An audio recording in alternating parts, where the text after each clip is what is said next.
ভারতীয়দের ওপর ব্রিটিশদের বহু অত্যাচারের কথাই আমরা শুনেছি। আজ আরও একটি নির্মম অত্যাচারের কথা আপনাদের জানাতে চলেছি। দেখুন কী প্রকার অত্যাচার করা হতো প্রাচীনকালের সেই নিরীহ ভারতীয় পাখাওয়ালাদের ওপর। বর্তমানে আমাদের গরম লাগলেই আমরা ফ্যান চালিয়ে দিই আর তাতে আমরা আরামপ্রিয় হয়ে উঠি, কিন্তু একটা সময় ছিল যখন কিনা ফ্যান ছিল না। সে সময় ভারতীয়দের আবহাওয়া সহ্য হয়ে গিয়েছিল।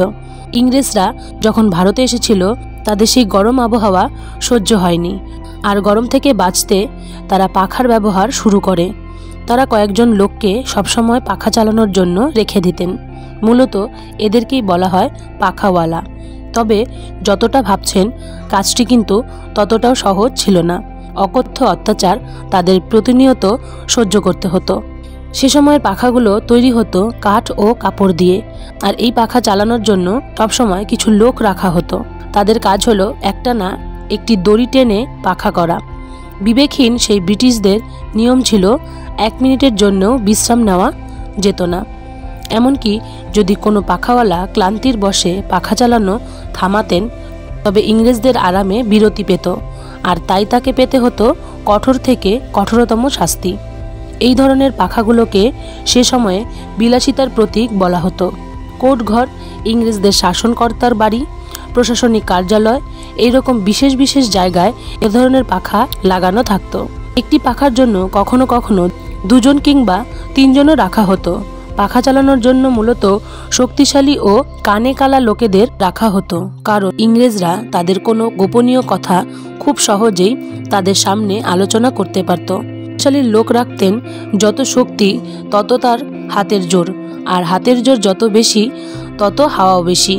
যদি কোনো পাখাওয়ালা কানে কালা না হতো তবে তার কানে তুলো গুজে দেওয়া হতো।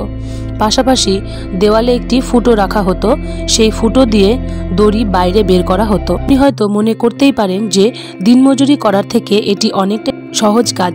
আসলে দড়ি টানতে টানতে যদি কোনো পাখাওয়ালা একটু বিশ্রাম নিতেন, তবে ইংরেজ সৈন্যদের দিয়ে তাদেরকে বেঁধে বেধড়ক মারধর দেওয়া হতো। এছাড়াও পাখাওয়ালাদের সারাদিনে কোনো খাওয়া দাওয়া কিংবা পানীয় দেওয়া হতো না। এমনকি কোনো কোনো দিন পাখাওয়ালারা খিদে ক্লান্ত হয়ে জ্ঞান হারাতেন না, সে সময়ও তাদের ছাড় দেওয়া হতো না, বরং তাদের সেই অবস্থায় ফেলে রেখে নতুন পাখাওয়ালা নিয়োগ করতেন। বড় বড় ইংরেজ সাহেবদের বাড়িতে অনেক সময় 10 জন পাখাওয়ালাও রাখা হতো। তারা তাদের খাবার ঘর, শোবার ঘর সহ বিভিন্ন ঘরে পাখাওয়ালা মজুত রাখত। এই কাজের জন্য তাদেরকেই বাছা হতো যারা কিনা গরিব ও সমাজে পিছিয়ে পড়া মানুষ, যাতে তাদের ওপর তারা অকথ্য অত্যাচার করতে পারে। গ্রিক ও রোমানদের যুগে বড় বড় পাতার সাহায্যে হাওয়া করা হতো। এশিয়াতে প্রথম জাপানে হাত পাখার অস্তিত্ব পাওয়া গিয়েছিল।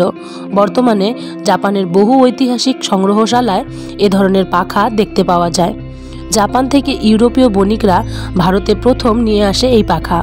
তবে সেই পাখাওয়ালাদের চল খুব একটা বেশি দিন ছিল না, কারণ 1900 সালের দিকে প্রথমবার বিদ্যুৎ চালিত পাখার আবিষ্কার হয়। এরপরই মূলত পাখাওয়ালাদের চল বন্ধ হয়ে যায়। এইরকম নতুন নতুন ইতিহাস জানতে আমাদের পেজটিকে ফলো করে আমাদের সাথে থাকুন।